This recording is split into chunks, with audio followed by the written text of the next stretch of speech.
गेल्या 40 दिवसांपासून वर्ग 3 व वर्ग 4 कर्मचारी आदिवासी विकास भवनाच्या समोर आंदोलन करत बसले आहेत. मात्र त्यांचा प्रश्न हा अद्याप सुटलेला नाही. आदिवासी विकास विभाग हा आदिवासी लोकांचा विकास करण्यासाठी आहे की आदिवासी समाजाच्या अधोगती करण्यासाठी आहे, हा प्रश्न सध्या मोठ्या प्रमाणात उद्भवत आहे. सध्या शिक्षक हे खाजगी कंपनीमार्फत भरून ग्रामीण शिक्षणाची प्रतिमा मलिन होताना दिसते. आदिवासी आश्रमशाळा महाराष्ट्रातून हद्दपार करण्याचा हा एक डाव आहे. यांचे पुढील चरण म्हणजे आश्रमशाळेतील भोजन व्यवस्था बंद करून त्याचे खाजगीकरण करणे असे आहे, असे सध्या सगळीकडेच म्हटलं जात आहे. 40 दिवसापासून आदिवासी विकास भवनाच्या समोर रोजंदारी कर्मचारी आंदोलनासाठी बसलेले आहेत. दरम्यानच्या कालखंडामध्ये ऊन वारा पाऊस सर्व हे सहन करत असतानाही कोणताही लोकप्रतिनिधी या ठिकाणी इथपर्यंत आलेत, पण त्यांच्यापासूनही कोणत्या प्रकारचा न्याय मात्र या सर्व रोजंदारी कर्मचाऱ्यांना मिळालेला नाही. आमची रास्त मागणी आहे की हे जे काही ठेकेदार पद्धती आलेली आहे, कंत्राट पद्धतीने जी का भरती आहे, ही भरती याचा जो जी आर काढला तो जी आर रद्द झाला पाहिजे.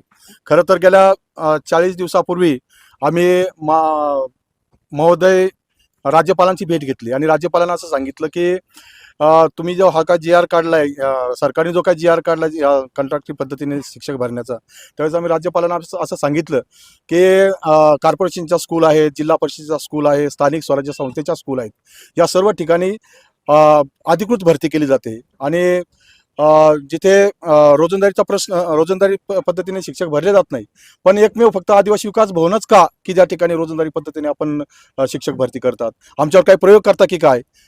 जसे अनेक प्रयोग आदिवासींवर होतात तसा हा प्रयोग आहे की काय? आणि याच्यामुळे सर्वात मोठा तोटा आमच्या आदिवासी समाजाला हा आहे की एकदा जर कॉन्ट्रॅक्ट पद्धतीने या ठिकाणी जर समजा भरती झाली तर आमचं जे आरक्षण आहे ते आरक्षणच पूर्णतः धोक्यात येणार आहे. एकीकडे आम्ही पेसाची मागणी करतोय, पेसावरती मागच्या वर्षी मोठ्या प्रमाणात आंदोलन झालं, त्याचंही आम्हाला अद्यापर्यंत न्याय मिळालेला नाही आणि पुन्हा हा नवीन फंडा आमच्यासाठी काढला, त्याच्यामुळे मोठ्या प्रमाणामध्ये आमच्या या ठिकाणी आरक्षणासाठी एक बाधा निर्माण होणार आहे. खरं तर आता 40 दिवसापासून विद्यार्थी शिक्षकांविना आहेत, त्यांना चांगल्या प्रकारचा आहारही त्या ठिकाणी भेटत नाही, सुरक्षितता नाही आहेत, अनेक ठिकाणी अनेक प्रकार झाले आहेत. अगदी लैंगिक अत्याचाराचे प्रकारही अकोल्यामध्ये घडले तर आपल्या सर्वांना माहीत आहे. इकडे सटाण्यामध्ये 2 मुलं रात्रीभरातून तिथून निघून गेले, ते सकाळी दुपारी दुसऱ्या दिवशी 3-4 वाजेला ते सापडले. असे जे प्रकार सुरू आहेत, याच्या व्यतिरिक्त अशा अनेक घटना घडत आहेत, त्याच्यावरती इथं कोणाचंही लक्ष नाही. आणि मग आम्हाला म्हणायचं की हे जे काय जी आर आहे, जी आर रद्द झाला पाहिजे आणि आमची जे काही मागच्या प्रमाणे आम्हाला जे काही आदेश होते, रोजंदारीचे आदेश, तशा प्रकारचे आदेश आम्हाला या ठिकाणी मिळावेत. आता काहींना यांना छेद देण्यासाठी सरकारने वेगवेगळ्या प्रकारचे फंडे निर्माण केले. त्यातला सर्वात महत्त्वाचा की यांना काही लोकांना कॉन्ट्रॅक्ट पद्धतीने आदेश दिलेत, पण त्याच्यावर लिहिले अत्यंत तात्पुरत्या स्वरूपात, म्हणजे आम्हाला फसवतं की काय किंवा आदिवासींना कळत नाही की काय, अशा प्रकारचं या ठिकाणी सुरू आहे.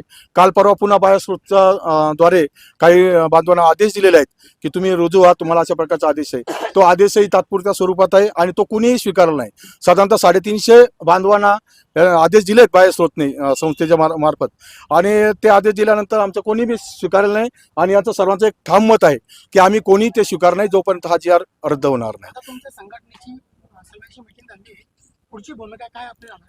आता या ठिकाणी नाशिक जिल्हा आणि नाशिक जिल्ह्याच्या बाहेर नगर जिल्हा आहेत, इकडचा धुळे जिल्हा आहे, या सर्व ठिकाणच्या ज्या संघटना, विविध संघटना ज्या काम करतात, सर्व संघटनेचे प्रतिनिधी या ठिकाणी उपस्थित आहेत.